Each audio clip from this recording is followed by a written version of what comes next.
Now, I promise not to keep you here for hours. This isn't a Sunday sermon, and I'm definitely not here to pass around a collection plate, but I do want to share some thoughts with you that have been on my mind lately about the big stuff, life, the universe, and everything. So let's dive right in. Right. You know, we've all heard the stories.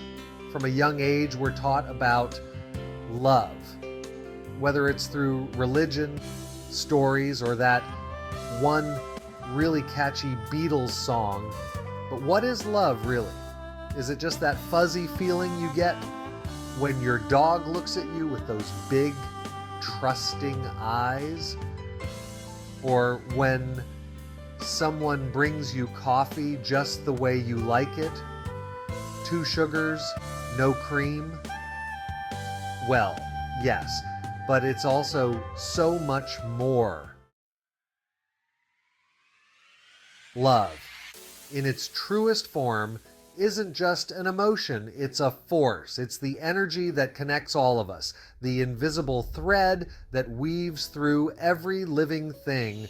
Some might call it divine, others might think of it as cosmic, and some might just say it's that thing that makes us do all sorts of crazy, wonderful, and sometimes ridiculous things. But here's the kicker. This force, this love, isn't just some abstract idea. It's real and it's powerful. Let's take a quick detour into the world of science. I know, stick with me here.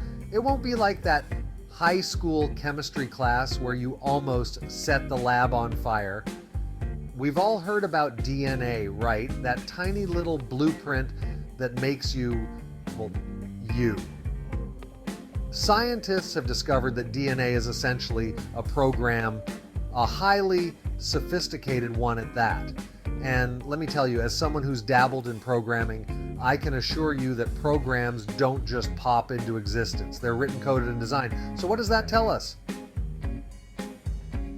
It suggests that there's an intelligence behind it all, a kind of cosmic programmer, if you will. Now, I'm not saying we should all start calling this programmer the great computer in the sky, but it's worth considering that science and spirituality might be closer than we think. They're not enemies, they're just different ways of understanding the same truth. Science shows us the how, and spirituality often tries to explain the why. And this is where the wisdom of the ages comes in. Jesus, Buddha, and so many other great teachers have been trying to tell us the same thing for centuries. Love each other, forgive each other, and try not to mess things up too badly.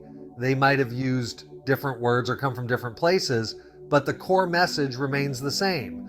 Love is the key. But here's where it gets tricky. Over the years, we humans have taken these teachings and, well, we've twisted them a bit, sometimes a lot.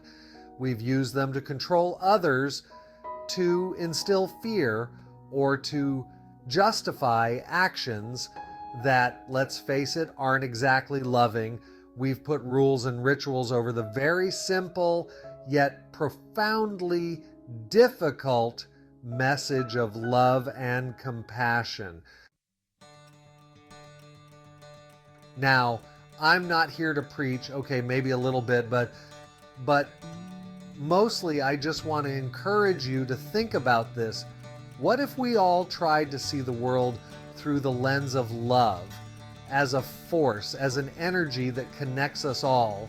What if instead of focusing on what divides us, we put our energy into understanding and compassion? What if we looked at science not as a way to disprove the divine, but as a way to understand the incredible intelligence that created us?